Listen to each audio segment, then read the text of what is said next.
বড় বড় নেতা যারা আছে তারা এইসব গাড়িতে ইয়াতে হেলিকপ্টারে যাওয়া আসা করে, আর আমাদের জুলাই যোদ্ধাদের কোনো দাম নাই। এই ছাত্রদের আশা আকাঙ্ক্ষা কতদিনের দীর্ঘদিন পর 1 বছর পরে জুলাই ঘোষণা করতে হচ্ছে, যেটা জুলাই স্বাধীনতা কিছুদিন পরে দেওয়া উচিত ছিল।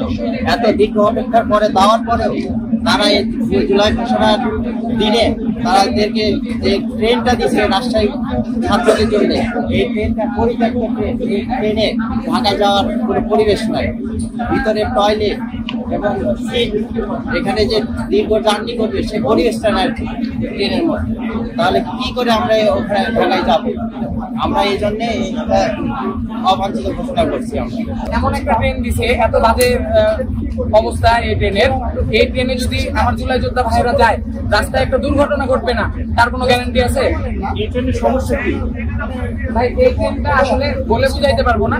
এই ট্রেনের সিট এত পরিমাণের বাজে, লোকাল ট্রেনের সিটও মনে হয় এর চেয়ে ভালো হয়। দ্বিতীয় ইস্যু হচ্ছে ইঞ্জিন, দেখেন ইঞ্জিনটা মনে হচ্ছে ভেঙে এখনই পড়ে যাবে, এমন একটা অবস্থা। প্রত্যেকটা বগির ভিতরে সিট এত পরিমাণের বাজে। এই বাজে সেন্ট্রাল থেকে যখন তারা যাত্রা করে বিভিন্ন জায়গায় যায়, তারা কত বড় ভালো ভালো গাড়িতে, হেলিকপ্টার, বিমানে যাতায়াত করে। বড় বড় নেতা যারা আছে তারা এইসব গাড়িতে ইয়াতে হেলিকপ্টারে যাওয়া আসা করে, আর আমাদের জুলাই যোদ্ধাদের কোনো দাম নাই।